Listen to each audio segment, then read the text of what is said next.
भारतीय संविधान के शिल्पकार बाबा साहेब डॉक्टर भीमराव आम्बेडकर की 135वीं जयंती 14 अप्रैल 2025 को थी, लेकिन विभिन्न जगहों पर कार्यक्रमों का सिलसिला अभी भी जारी है।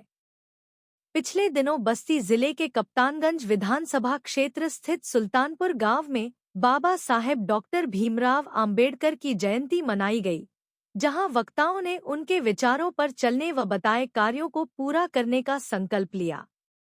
इस कार्यक्रम में आजाद समाज पार्टी के प्रदेश कार्यकारिणी सदस्य कमलेश सचान व एडवोकेट चंद्र प्रकाश के अलावा सामाजिक कार्यकर्ता प्रेम प्रकाश, गुलाब चंद्र राव, दयाशंकर गौतम, राजेंद्र प्रसाद गौतम, महेंद्र कुमार गौतम, डॉक्टर दुर्गेश कुमार, रवि गौतम सहित तमाम लोग उपस्थित रहे।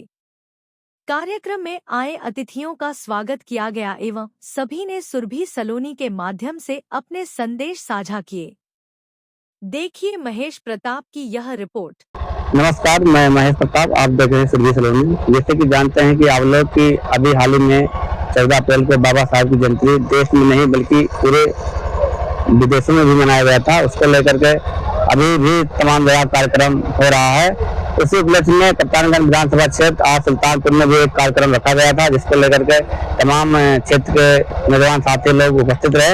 आगे जानते हैं हम लोगों के बीच में मेरे भाई कमलेश सचान जी है, क्या कुछ कहना चाहेंगे? सर, आज बाबा साहब की जयंती के उपलक्ष्य में आज ये जो कार्यक्रम रखा गया था, तो क्षेत्रवासियों को क्या कुछ कहना संदेश देना चाहेंगे? देखिए, आपके चैनल के माध्यम से जय भीम, और आपके चैनल के माध्यम से समस्त आपके जो व्यूअर हैं, जो देखने वाले हैं, पूरे भारतवर्ष के लोगों को बाबा साहब की जयंती की बहुत बहुत बधाई। आज हम उपस्थित हैं कप्तानगंज विधानसभा के सुल्तानपुर गांव में, जहां पे बाबा साहब की जयंती बड़े हर्षोल्लास के साथ मनाई गई है। यहाँ पे कार्यक्रम की अध्यक्षता कर रहे हैं हमारे अध्यक्ष महोदय राम कुमार चौधरी साहब। आपका बहुत बहुत आभार कि आपने पूरे समाज को एकजुट करके जिस तरीके से महापुरुषों की विचारधारा को बढ़ाने का काम किया है, ये बहुत ही काबिल तारीफ। और मैं देख रहा हूँ कि जिस तरीके से बाबा साहब ने कहा था कि 21वीं सदी हमारी है, उस ओर बाबा साहब के कहे हुए वाक्यों को अमल में लाते हुए इस पूरा बहुजन समाज एकजुट होकर के बाबा साहब के बताए हुए रास्ते पे चल रहा है, और निश्चित ही 21वीं सदी इन बहुजनों की होगी। बाबा साहब के विचारों से आप कितने प्रभावित हैं? देखिए, बाबा साहब के अगर विचारों से अगर हम प्रभावित ना होते तो मेरे ख्याल से आज हम यहाँ उपस्थित न होते।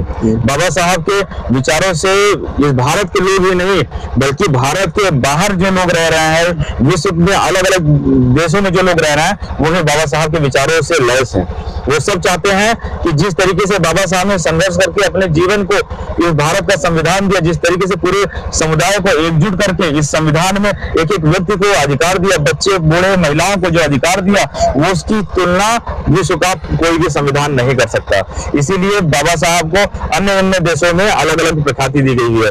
अमेरिका के लोगों ने कहा कि अगर बाबा साहब हमारे देश में जन्म लेते तो हम इनको सूर्य का दर्जा देते। इसी तरीके से मैं कहना चाहता हूँ कि बाबा साहब को विभिन्न समुदायों में बांटने की जरूरत नहीं है, बाबा साहब को विभिन्न जातियों में बांटने की जरूरत नहीं है। बाबा साहब इस देश की धरोहर है, इस देश का आईना है और इस देश की पहचान है। जी, सबसे पहले मैं आपके चैनल के माध्यम से भारत में पूरी दुनिया के लोगों को जय भीम नमो बुद्धाय कहता है। और बाबा साहब का विचार तो एक सूरज के प्रकाश की तरह है कि जिस तरीके से जहां जहां बाबा साहब का विचार गया है, वहां प्रकाश ही प्रकाश है। और भारत में पूरी दुनिया में उनकी विचारधारा गई है, और बाबा साहब की लिखी हुई किताबें लोग अपने सिलेबस में भी रख करके और पढ़ाने का काम करते हैं। और उनका जो ज्ञान था, उनकी विचारधारा जो थी कि समता, स्वतंत्रता, बंधुत्व और न्याय पर आधारित समाज की संरचना हो, भारत एक सोने की चिड़िया जो ये प्रियदर्शी सम्राट अशोक के जमाने में तथागत बुद्ध को जो विश्व गुरु कहा गया था, वह ख्यात भारत को मिले। उसी तर्क पर बाबा साहब डॉक्टर अम्बेडकर ने 56 में इस देश में उस धर्म को पुनः जागृत किया, जिसे मानव वाला धर्म कहा जाता है, बौद्ध धर्म। उसी के माध्यम से भारत में एक अमन, चैन और मानव वाली व्यवस्था कायम करके भाईचारा, बंधुता, न्याय स्थापित करके सभी मनुष्यों को समान मानते हुए भारत को एक विश्व गुरु दर्जा दिलाने के लिए बाबा साहब डॉक्टर अम्बेडकर ने काम किया। उसी परिप्रेक्ष्य में हम लोग, आप सब लोग, इस देश के सभी लोगों ने, जो सामाजिक कार्यकर्ता है या जो भी लोग हैं, सब काम करके बाबा साहब के सपने का भारत बनाने के लिए, बाबा साहब के सपने का भारत था कि प्रबुद्ध भारत हो, ज्ञान का भारत हो।